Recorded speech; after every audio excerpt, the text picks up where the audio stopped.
and that is a true honor. Our next interim chief of police is Natus E. Carlisle Jr. Chief Carlisle is the father of 7 wonderful children who were all raised in Decatur, where it is greater, he says. He married to the vivacious Sheila Pruitt Carlisle. Chief Carlisle was born in 1964 in the city of Decatur, Alabama. He matriculated through the Decatur City School Systems, graduating from Austin High School in 1982. He went on to join the United States Air Force in August of '82, serving honorably as a security police officer until 1990. Chief Carlisle left the service to pursue a career with his hometown police department. He then joined the Decatur Police Department in fall of 1990, serving only 2 years as a patrolman. In 1992, Chief Carlisle became the first African-American CID, that's Criminal Investigation Division detective, in the history of the Decatur Police Department. In 1994, he was honored to be one of the three detectives honored to serve in the newly established Robbery Homicide Unit. Chief Carlisle served in that capacity until the year 2000. During this time, he's proud to say that he only lost 2 cases, which is a testament to his diligence and attention to detail. Chief Carlisle was promoted in 2000, assuming the role as Detective Sergeant, supervising Robbery and Homicide Unit. 4 years later, 2004, he was again promoted to the rank of Lieutenant, assuming the role of CID Chief of Detectives. 3 years later, that's 2007, Chief Carlisle was promoted to the rank of Captain, assuming the command officer role over an entire criminal investigation division. CID units under his purview included property crimes, robbery, homicide, anti-crimes, white-collar crimes, sex crimes, crime scene evidence, property room, narcotics, organized crime, SWAT, and the Honor Guard. Honor Guard commanding officer. It should be noted that Chief Carlisle's promotion to the ranks of lieutenant and captain also came with distinction of being the first African American in the history of the Decatur Police Department to hold those ranks and titles. Chief Carlisle was also selected to perform interim duties as police chief, and that's important to note. This is his 2nd time to serve as an interim chief of police. When then Chief Ed Taylor retired back in 2016. Chief Carlisle retired from the Decatur Police Department in December 2016. A few days later, he began to receive invitations to apply for the vacant Chief of Police Director of Public Safety position at Alabama A&M University. He was awarded the position, becoming the chief on February 14th, 2017.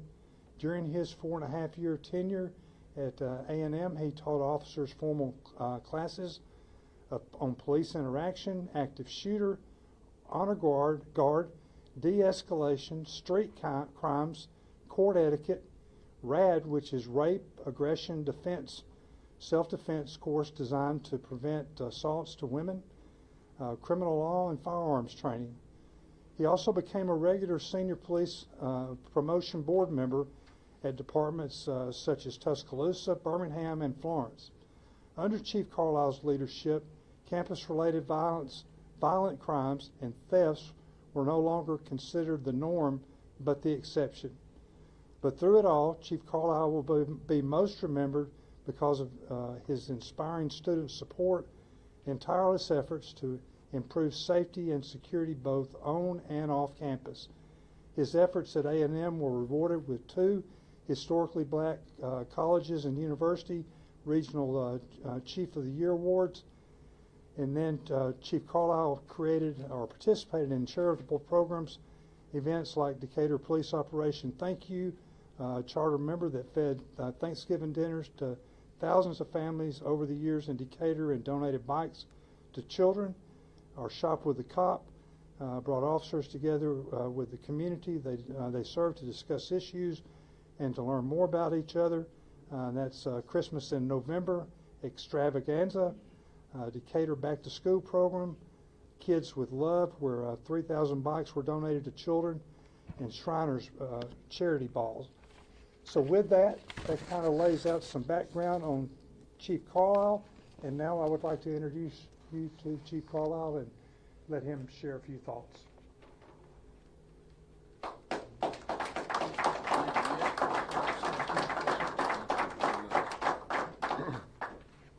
Thank you all for the kind sentiments. Good afternoon or good evening. Really want to thank you all for being here today. It is indeed an honor to stand before you as the newly appointed Chief of Police for the great city of Decatur, Alabama. I am deeply grateful for the trust placed in me by our city leadership and most importantly by the community. I am privileged to serve.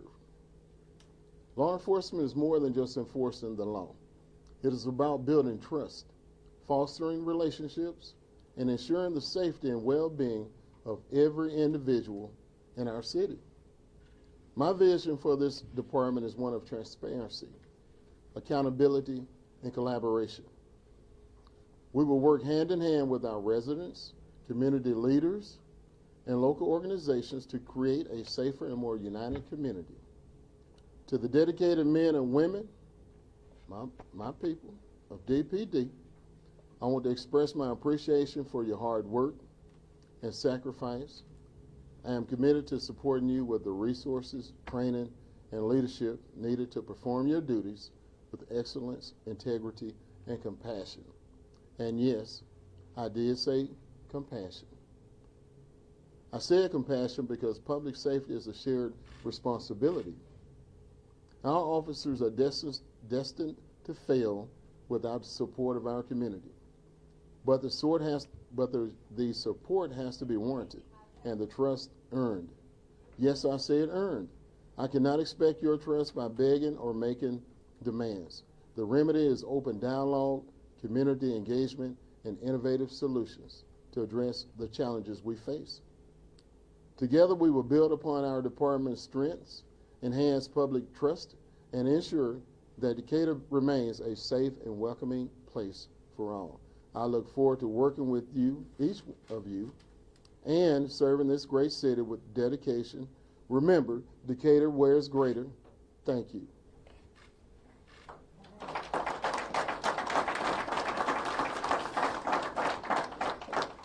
We'll take a few questions. You've got interim from your title now. Is that something that you're looking to remove come the future? What I promise this city is that I'm going to do the very best job that I can. And in a few months, the end of the year, if the next administration wants me to stay, I'd like to stay. But if not, I'm good with that too. But I'm going to work my butt off for the people of this city. And we got some things we need to improve, we need to do, and I plan to do it. Well, until that time comes with the new administration, and what are your plans to help fix, the problems in the city? Well, that's a rather broad question. But what I plan to do is to foster relationships. I want to get out the office and go out and see people. I want to go out to the organizations. I want to go to church, charitable organizations. I want to see what they can do to help us help our people. And I want to provide them as well with a resource. A department that people can turn to when they have trouble. I heard a story today where we needed, I'm told, 6 car seats to help a family get to their destination, and we didn't have them. Now, nobody probably ever thought about needing that many at one time, and I understand that. But those are the kind of things that we need our partners to go. We need to have partners we can go to when we need things. If we go in a house, I don't care if it's a drug house, if we got kids on the floor,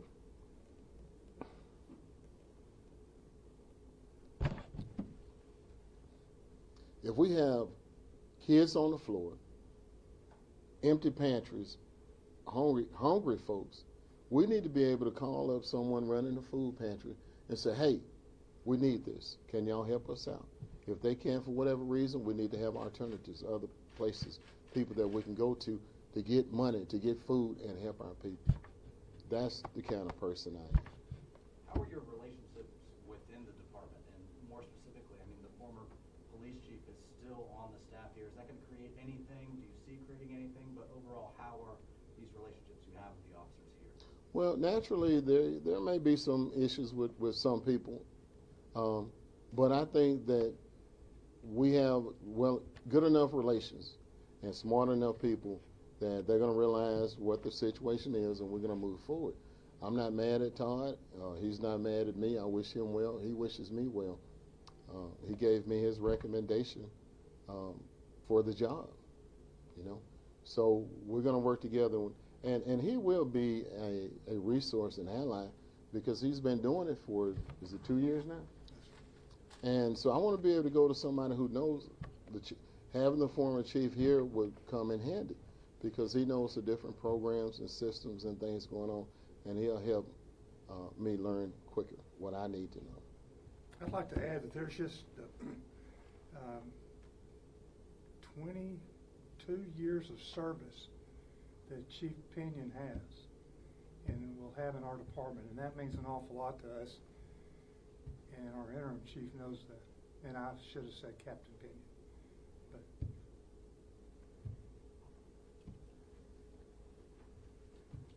Mayor, how did you go about picking yours, making the selection? I flipped a coin. I listened. I reached out and listened to the council that I saw. Did you have multiple candidates? It's a very good question. Yes, we did. We had 3 candidates. 3 very good candidates. And the thing about it, it took me, we interviewed on Friday. Yes, sir. I interviewed 2 candidates on Friday, and it took me to Sunday to realize what a blessing it was that we had 3 good candidates. Goodness, you know, we didn't know if anyone would want to be here in Decatur, but they do. And we think that we've got the best of the 3. We know we do. And just ready for them to be able to get to work. Yes, sir. When do I start work, sir? And Chief said that he would want the job come later down the road. Now, obviously, this does not mean the search is done for the police chief. What is that going to look like over the next however long? Yeah, that's going to be a council question. That appointment is made when a new administration they're seated, and so that's whenever they'll make that decision. We know that Pinion is keeping his same salary with this new position. Will there be a raise for the chief so they're not the same rate? Everybody's happy. We're good. I'm glad you're looking out for Chief Carlisle and his salary. And then can you tell me a little bit about how your current position is going to help you transition into the chief role? Well, my current position is I came back the early part of the school year to be a school resource officer. And I am enjoying that immensely. I'm in the elementary schools. All day long I get high fives, thigh hugs, and fist bumps. And if you pick up one child, you got to get a whole hallway of them. So my back has gotten stronger. And I just love the kids, and we're going to continue to support the schools. We're going to take care of our babies, period. So to answer your question, it's kind of revitalized me, re-energized me. It's rough when people come down on police the way some have, and it's not all warranted. And whenever something bad happens, the police who are out there to protect you later were not involved in that. So to get blamed for it, it's hard on us. It's hard on these guys, you know. And knowing the things that they've gone through, the lives they've saved, all the times that they've put their lives in danger, it's hard. And so that was the real reason I quit back in 2016. I got tired of hearing about it. And if it hadn't been for telephone cameras, I wouldn't have believed it. You couldn't have got me to believe that officers in this country did some of the things that we all have seen. No way in the world. I wouldn't have believed it. And so that's why I quit, and I feel much better now, and I'm excited to make things better and to help as many as I can. Well, with that being said, you are coming into this position at a very divisive time for the city, with, especially after the shooting death of Steve Perkins, that has caused a lot of division here and a lot of comments, negative comments towards police. So I think we're all happy to hear that you feel better about that, but this is a very divisive time, and how do you plan to help the community grow together? I'm going to take it to the streets. I'm going to go see people. I'm going to go see the organizations, the protesters, the churches, everyone. I'm going to go and talk to them and have real talk. You know, I want to hear what's on their minds. I'm not going to agree with everything they say. They're not going to agree with everything I say, but we're going to have dialogue, and we're going to try to push forward and form those relationships. And I ask them to trust me. Give me time. Roland said this was your second time serving as interim chief. Is there any way you're looking at this position differently going into it for a second time rather than a few years ago? Am I looking at it differently? Looking at the position differently. Well, I mean, we all know we have some challenges, and there's some issues, but I'm confident. I'm confident in these guys, and I'm confident in myself. So we're going to get it fixed. How do you hope to address complaints that people bring, complaints against police officers that maybe people bring to your attention or want to file? How do you plan to quickly address those issues? The question is, how do I plan to address complaints thoroughly and completely, and honestly, fairly? That's the only way you can do. You got to be fair. You got to have all those attributes for the complainant as well as for the person being complained on. But I'll tell you guys something. In the years of my service, a lot of times you find that people don't remember things because there was so much going on at the time. You have a bank robber or something, you ask 3 people who saw the getaway vehicle, you're liable to come up with 3 different colors on the car. So when you look at video, when people file complaints sometimes, and you look at the video, they kind of get sheepish and they go, oh, I'm sorry, I didn't know that I did that or said that, or he didn't do this or do what I accused him of doing. And it's okay, as long as you're not coming up here intentionally trying to get an officer in trouble, because I know it happens. It's just a natural thing. Thank y'all for being here. Okay. Thank y'all.